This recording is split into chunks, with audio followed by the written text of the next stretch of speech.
Tunggu ya. Terus sekarang kami mau beribadah. Berkati ibadah kami. Terima kasih Tuhan Yesus. Hanya di dalam nama Tuhan Yesus kami berdoa. Amin.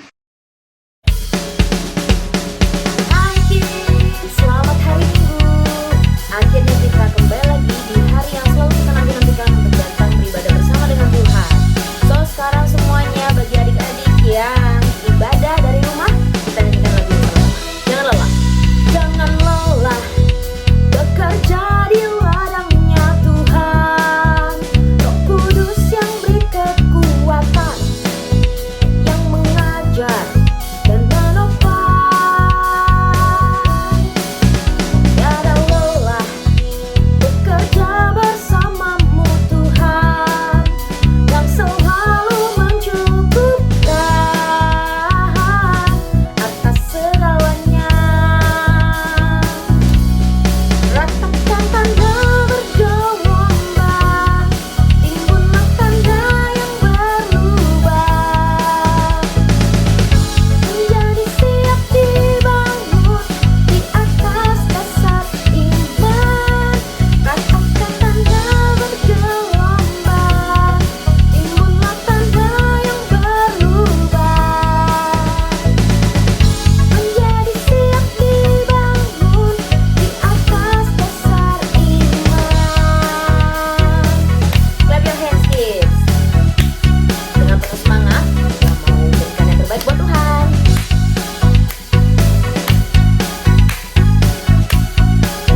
Sekali lagi, nyanyikan. Jangan lelah bekerja di ladangnya Tuhan. Roh Kudus yang beri kekuatan, yang mengajar dan menopang. Tiada lelah bekerja bersamamu Tuhan, yang selalu mencukupkan atas segalanya.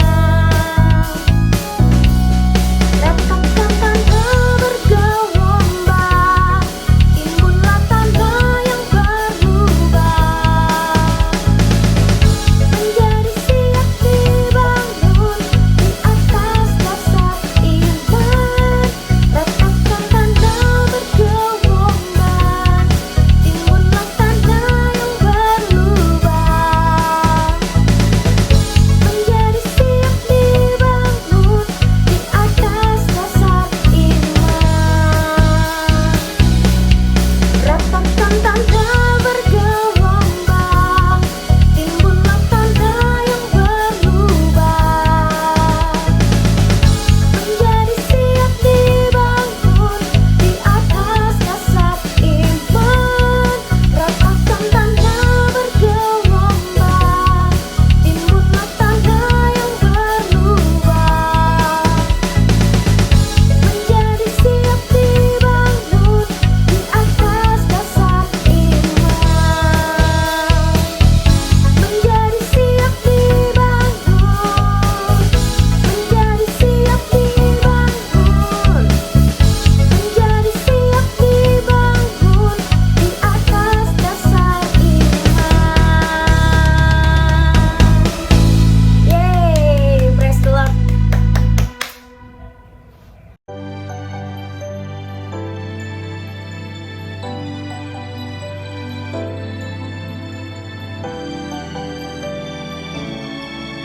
Teman-teman, mari kita berdoa untuk oikos kita dengan doa 5 jari.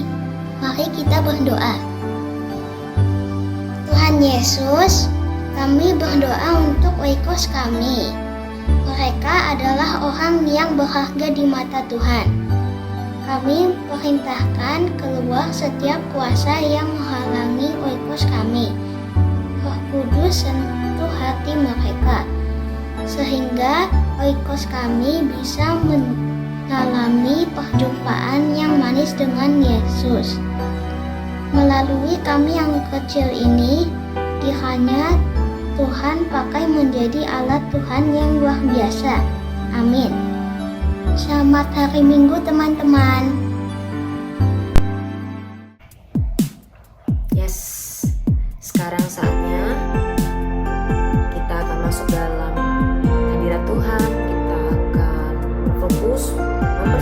hati dan pikiran kita untuk mendengarkan kebenaran firman Tuhan hari ini.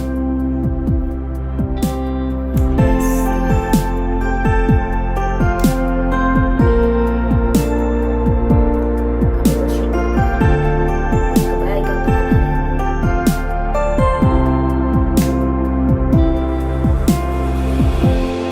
Ku menyembah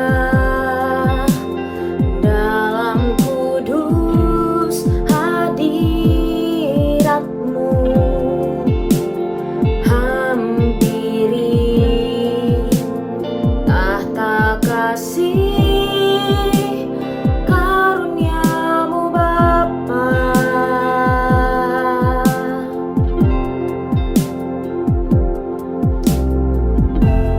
Kekuatanku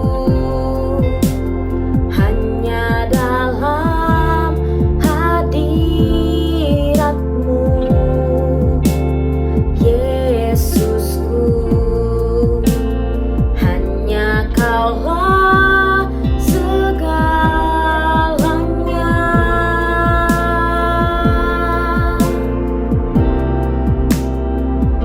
Ku yakin Kau hadir di sini, ku rasakan kuasa yang tak terbatas.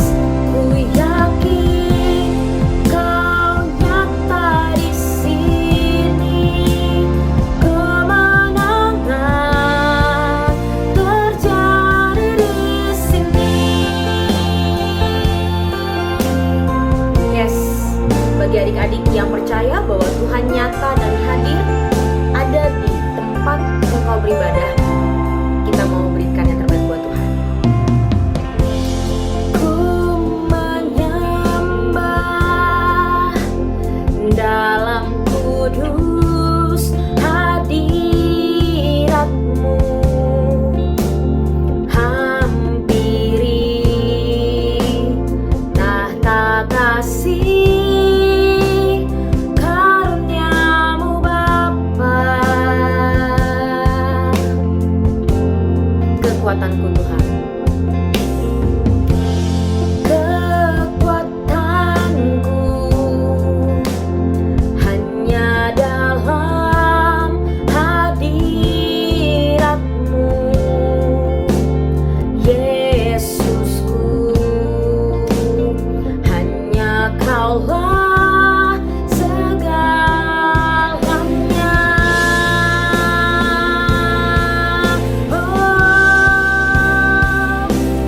Yakin Kau hadir di sini, ku rasakan kuasa yang tak terbatas. Ku yakin Kau nyata di sini, kemenangan terjadi di sini. Segenap jiwaku memuji-Mu, sungguh besar Kau Yesusku. Segenap hatiku menyembah-Mu, Kau besar, Kau besar, Kau besar,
ini, sebab Tuhanlah pemilik kehidupan kami.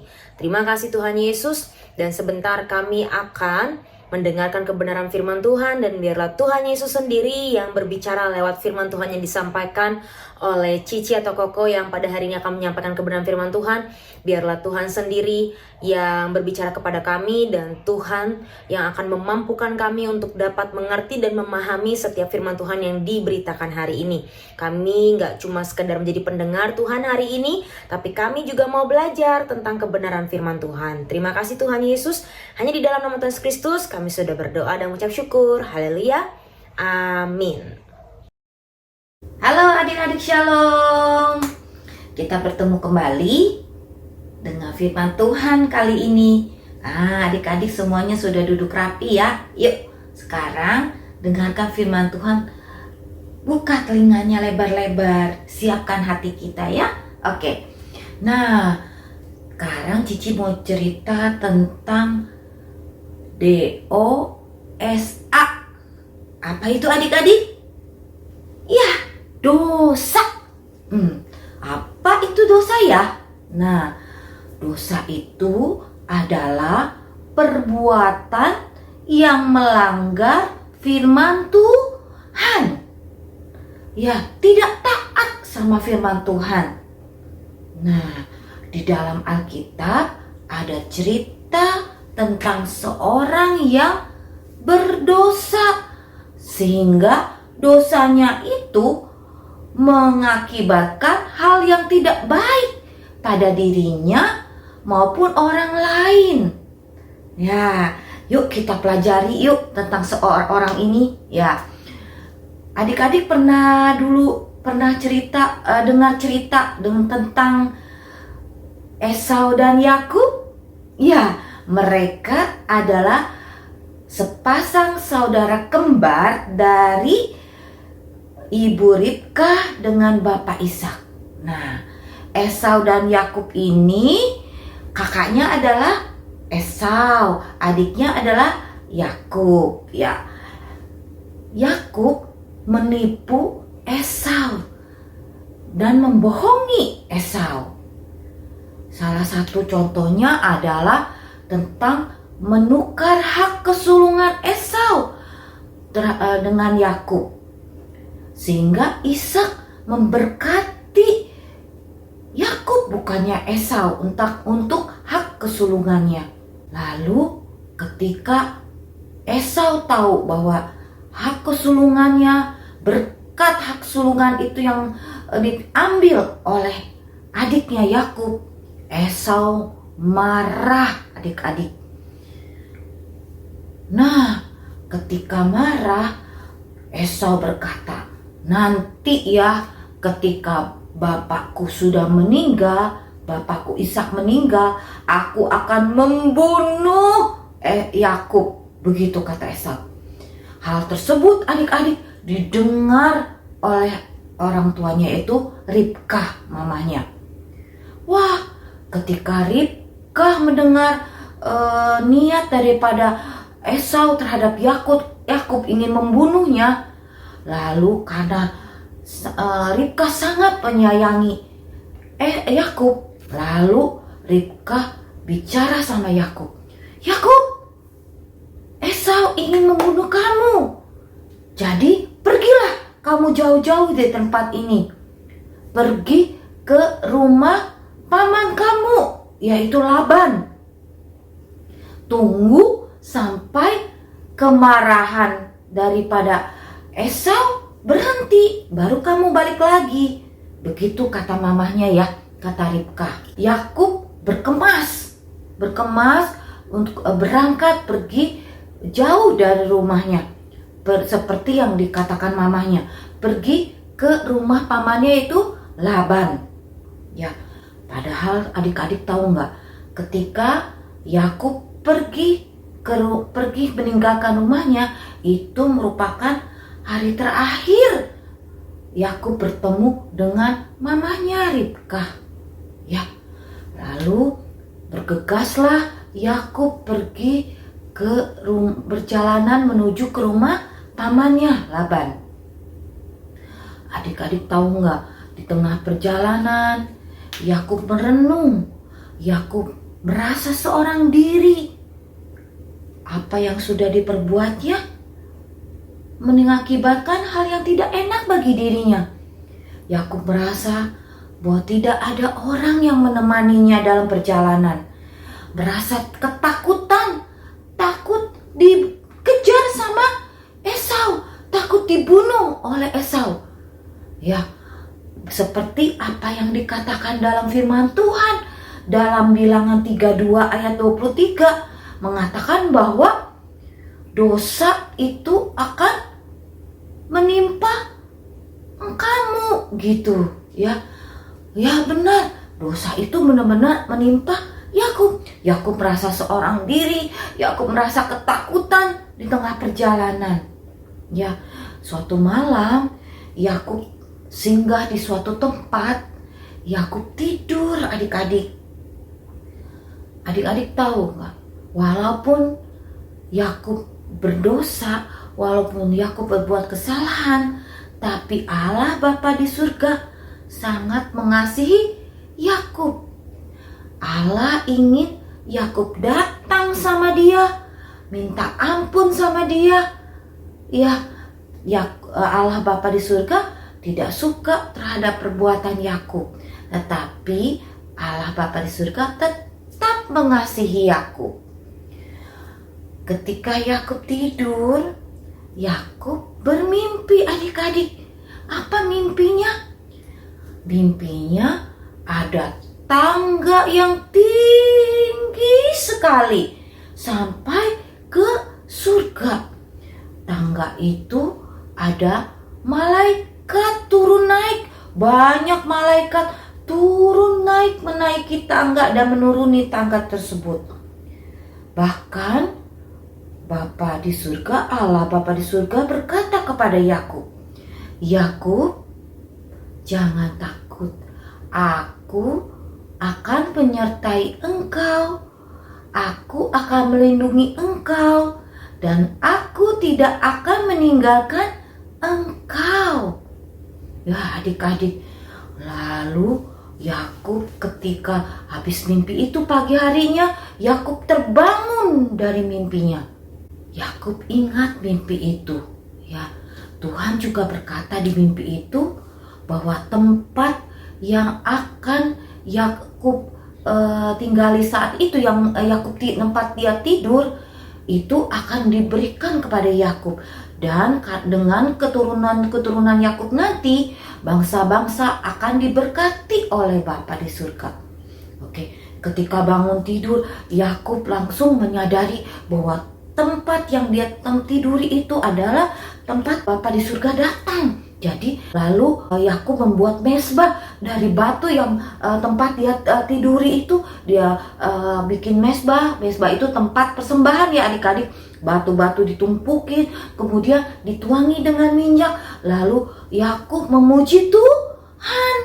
Ya, bahwa tempat itu adalah tempat milik Yakub. Yakub menyadari itu karena Tuhan sudah memberikan kepada Yakub.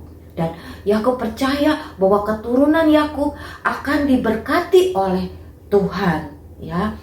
Nah, lalu Yakub kembali berangkat menuju rumah Laban. Ya, tamannya itu di tempat tamannya Haran nih ya adik-adik, tempatnya Laban, pamannya Yakub.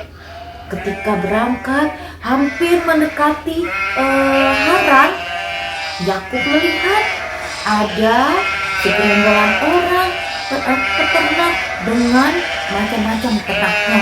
Ya, ada domba, ada sapi, ya ada kerbau sedang mengembalakannya. Lalu di situ ada sumur juga, tempat minum ya buat domba-dombanya. Lalu Yakub menghampiri mereka. Yakub bertanya, kalian tahu nggak? Kalian kenal nggak yang namanya Bapak Laban? Lalu mereka berkata, iya kami kenal. Bagaimana pamanku Laban? Apakah sehat-sehat saja? Ya, mereka ya Laban sehat-sehat saja, kata mereka.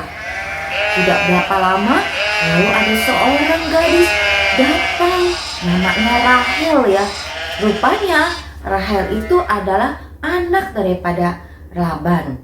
Rahel juga membawa ternak untuk memberi ternaknya minum. Lalu Yakub membantu Rahel untuk memberikan minum kepada ternak-ternaknya. Yakub bercerita bahwa dia ingin pergi ke rumah Laban. Rahel berkata, Laban itu adalah ayahku. Lalu begitu senang bertemu dengan saudaranya, Rahel berlari pulang ke rumah bapaknya itu Laban, menceritakan bahwa dia bertemu dengan Yakub. Lalu Laban beserta dengan Rahel pergi menemui Yakub ke dekat sumur tersebut. Ya, Yakub senang bertemu dengan Laban. Lalu Laban bicara sama Yakub, "Mari datang ke rumahku," katanya. "Tinggallah bersamaku." Dengan senang hati, Yakub pergi bersama Laban dan Rahel pulang ke rumahnya.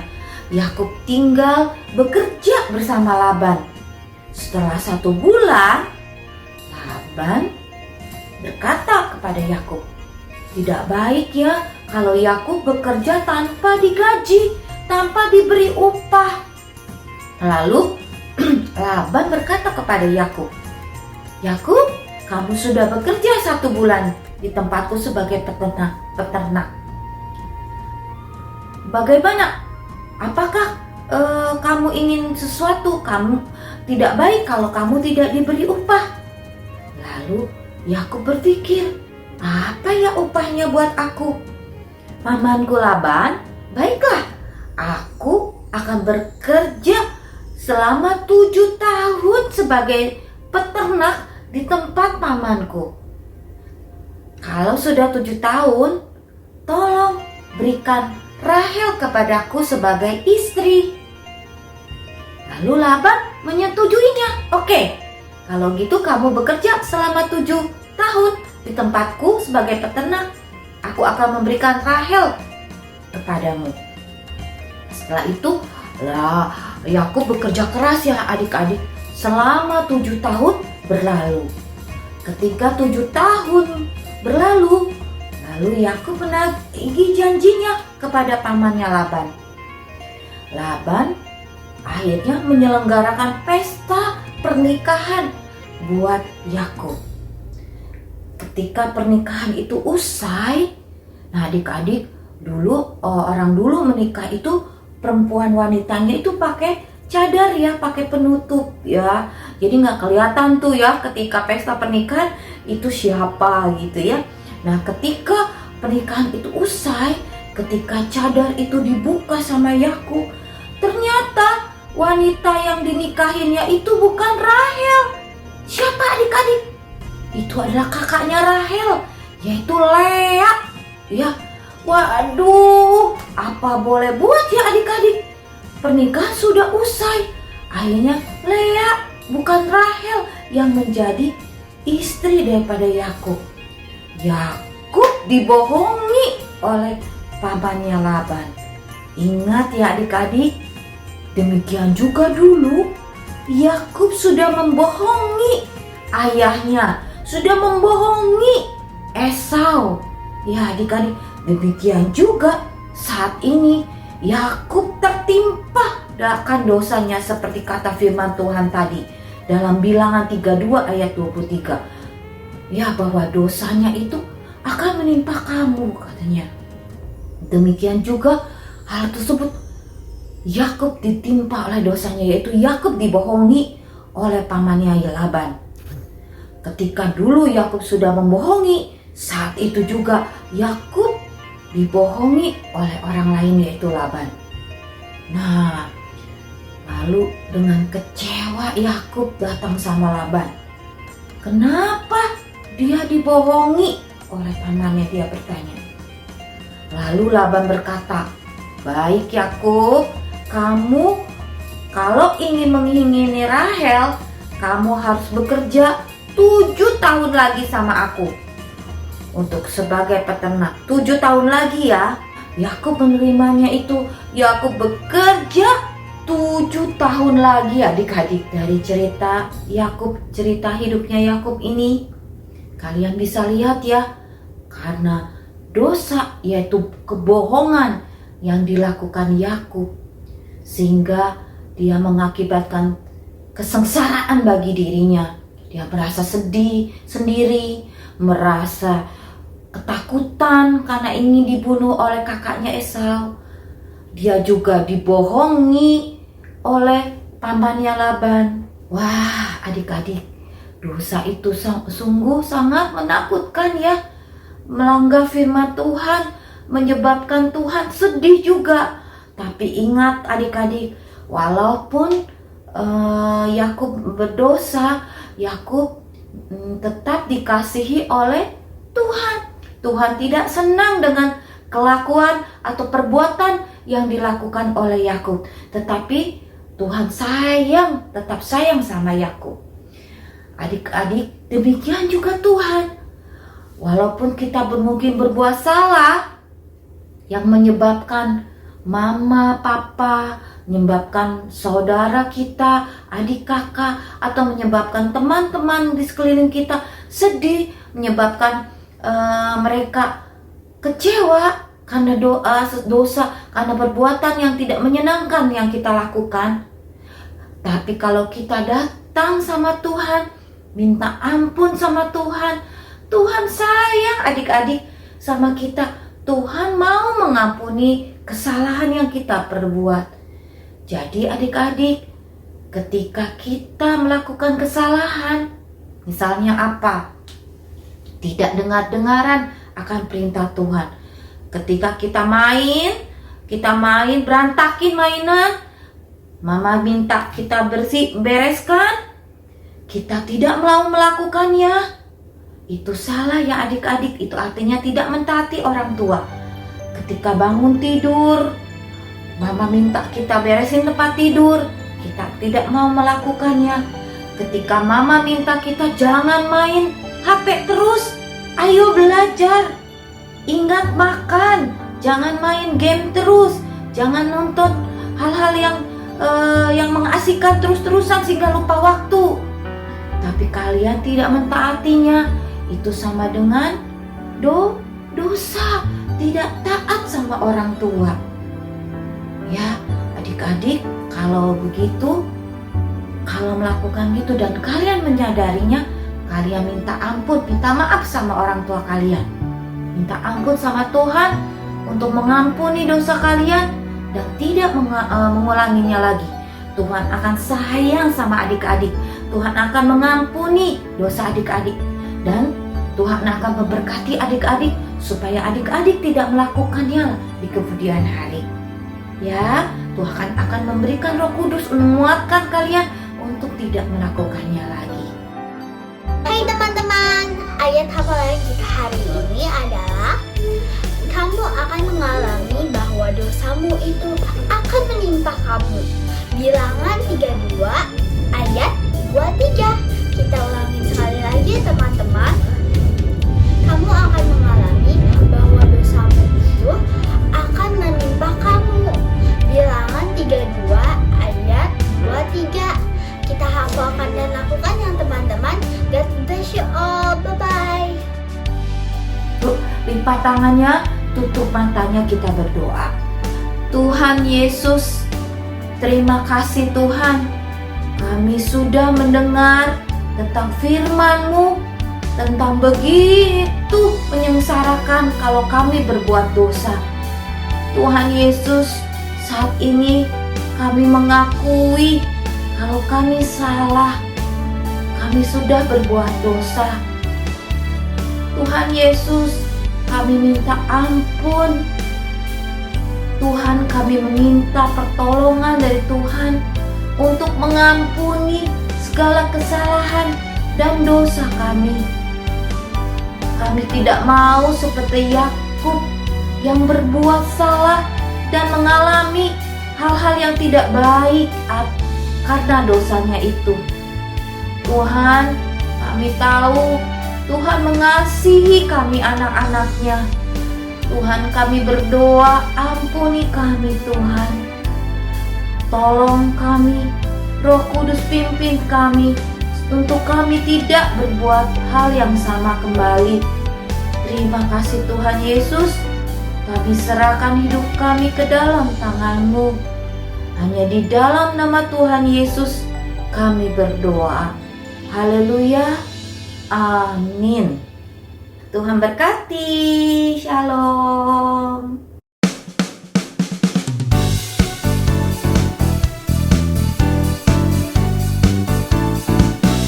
Hai, jumpa lagi di Kid News. Aku mau ngingetin teman-teman untuk memberikan persembahan di kotak atau amplop yang ada di rumah kalian masing-masing. Atau menggunakan QR Code dengan bantuan mama papa. Dan ini adalah nomor WA untuk teman-teman dapat memberikan kesaksian atau minta didoakan. Jangan lupa follow Instagram dan Facebook Live Kid serta subscribe YouTube channel Live Kid ya teman-teman. Iya, bagi mama papa yang belum tergabung di WA grup Live Kid, yuk segera menghubungi Live Kid. Sekian Kid News hari ini. God bless you. Halo adik-adik semua, gimana nih ibadah hari ini? Semua aman-aman aja kan? Nah, di sini Koko mau ngajak adik-adik untuk dapat mengikuti ibadah Live Kid secara onsite di jam-jam ibadah yang ada, dan dipastikan adik-adik dalam keadaan sehat ya. Nah, untuk adik-adik yang belum bisa beribadah secara onsite dapat beribadah secara online di YouTube Live Kids jam 9.30. Nah, adik-adik untuk papa dan mamanya juga dimohon perhatikan info-info yang ada di grup WhatsApp kelas Live Kids atau media sosial Live Kids agar tidak ketinggalan info seputar kegiatan Live Kids. Dadah.